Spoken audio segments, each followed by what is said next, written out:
একটু বাংলাদেশের লাইনআপে কোনো পরিবর্তন আসতে পারে কিনা তার একটা হিন্ট জাভেদ ভাই যদি আপনাকে একটু দেখাতে চাই। অস্ট্রেলিয়ার টপ অর্ডারে দুজন বাঁহাতি batter followed by Mitchell Marsh, তিনজনেরই ডানহাতি অফ ব্রেক বোলারের এগেইনস্টে একটা উইকেট আছে। আমরা একটু ডেভিড ওয়ার্নারের একটা বিষয় খেয়াল করে দেখি। ডেভিড ওয়ার্নার এই বছর চলতি বছর 4টা ম্যাচে 30 রান করেছেন 27 বল থেকে। রাইট আর্ম অফ ব্রেক বোলারের এগেইনস্টে আউট হয়েছেন দুবার, 4 ম্যাচে দুবার তিনি অফ ব্রেক বোলারের এগেইনস্টে আউট হয়েছেন। মিচেল মার্শের ক্ষেত্রে একটু খেয়াল করে দেখি। মিচেল মার্শের আন্তর্জাতিক টি20তে অফ ব্রেক বোলারের এগেইনস্টে তার স্ট্রাইক রেটটা খুবই কম বলতে সেটা মাত্র 76, এবং ঘরোয়া টি20তে 95.7। এই ক্যালকুলেশনগুলো করে একাদশে কি কোনো পরিবর্তন আসতে পারে কিনা বাংলাদেশে? প্রথমে তো আমি অলওয়েজ বিশ্বাস করি আমার স্ট্রেংথটা কোথায়। আমার স্ট্রেংথ বোলিং অলরেডি আমাদের যে ফার্স্ট রাউন্ডের খেলা আমরা ভেরি মাচ সাকসেস, যদি বলি 100% সাকসেস। ব্যাটিংয়ে আমরা একদম 50% সাকসেস। যদি সাকিবের ইনিংসটা বা কয়েকটা মাহমুদুল ইনিংস বাদ দেই বা হৃদয়ের, আমরা ব্যাটিংয়ে টপ অর্ডার স্পেশালি। তো ওই একটা জায়গার জন্য এটা নেগেটিভ চিন্তা আমার মনে হয় কি আমরা 8টা ব্যাটসম্যান নিয়ে খেলবো। কেন আপনার 120 বল যদি আপনার 6টা-7টা ব্যাটসম্যান না পারে, তাহলে 8 নম্বরে হয়তো পারবে 10টার মধ্যে একটা। বাট এই জায়গাটা ডিফারেন্ট কেন, যেহেতু ট্রু উইকেট, আমার কাছে স্পোর্টিং উইকেট, এরকম উইকেট হবে না ফার্স্ট রাউন্ডের মতো। ওই জন্য একটা বাংলা চিন্তা করতে পারে শেখ মেহেদীকে, যদি উনিও মারা পছন্দ করেন, নতুন বলে বল করতে পারেন, যেহেতু আপনার ওয়ার্নার ওপেনিংয়ে করবেন আমার বিশ্বাস। তো ওই একটা জায়গায় চিন্তা করতে পারে কেন, যেহেতু অনেককে আমরা লাস্ট ম্যাচে কিছু 4 মেরেছে 2-3টা, বাট ওই জায়গায় পিওর ব্যাটসম্যান ভেরি ডিফিকাল্ট গিয়ে পারফর্ম করা।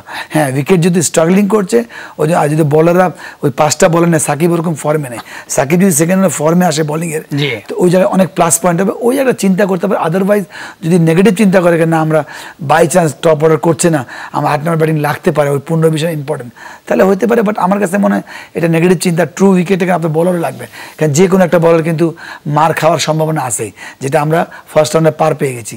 একটা চেঞ্জ হতেই পারে, অনেকের জায়গায় শেখ মেহেদী হতেই পারে। জাভেদ ভাই, এই হেলদি কম্পিটিশনটা কেমন লাগে? গেল 2 বছর ধরে বাংলাদেশের টি20তে 1 নম্বর বোলার শরীফুল ফিট, কিন্তু দলে জায়গা পাচ্ছে না। এটাতে আমি বলি, এটা প্রতিটা দলের ক্ষেত্রে আছে, আমরা ফলো করি না, দেখি না। যদি ইন্ডিয়ার তাহলে সামির কথা দেখি, প্রথম ম্যাচ ড্রপ ছিলেন, ইঞ্জুরির জন্য ছিটকে গিয়েছেন, সামি নাম্বার 1 বলার ইন ওয়ার্ল্ড কাপ। তো সেম আমাদের ওই জায়গাটা নাই। এই যে আজকে প্রথম এটা মনে হয়তো হয়েছে বা 2-1বার হয়েছে কি আমরা একটা টপ ব্যাটসম্যান বা টপ ওকে বোলার ওর উপর ডিপেন্ড থাকি আমরা। কিন্তু কেন, যেহেতু আমাদের অনেক প্লেয়ার আছে, আমি আর নাম বললাম না, যে ওপেনিংয়ের জায়গায় আছে, কিন্তু আমরা ওপেনিং এখনও খুঁজে পাচ্ছি না। গত 5 বছরে দেখেন আমি 10টা ওপেনের নাম বলবো, তারা এখনও এস্টাবলিশ হতে পারেনি। ইভেন লিটন সহ, লিটন 22-এ যেভাবে খেলেছে, মানে কিন্তু আমরা এস্টাবলিশ হতে পারিনি। আমরা স্ট্রাগলিং করছি ওপেনিং নিয়ে। শান্ত বা আপনার গিয়া তামিম জুনিয়র বা বিজয়, তারা পারফর্ম করছে। রনি তালুকদার অনেক শেখ, নাইম শেখ, অনেক প্লেয়ার, তারপরে ইমন। তো এইগুলো জায়গায় আমরা যে এস্টাবলিশ হতে পারি, যে প্লে ইঞ্জুরির চান্স পেয়েছে ও আর সুযোগ হয়। যেমন অস্ট্রেলিয়া টিম 90 কেন ডেঞ্জারাস ছিল, একটা ওদের কমেন্ট্রিকার নামটা ভুলে গেলাম, বাস মিস করেছিল, ল্যাঙ্গারের সুযোগ হয়েছিল 211 রান, আর বাদ পড়তে রিটায়ার্ড করেছে, আর ওরা ঢোকার সুযোগই হয়নি। তো সেম এই টাইপের হলে আপনি ইমপ্রুভ করবেন। আমি চাই না এত হেলদি কম্পিটিশন হোক, যদি এর 50% হয়, তাহলে আমাদের দল আরো ভালো পারফর্ম করবে।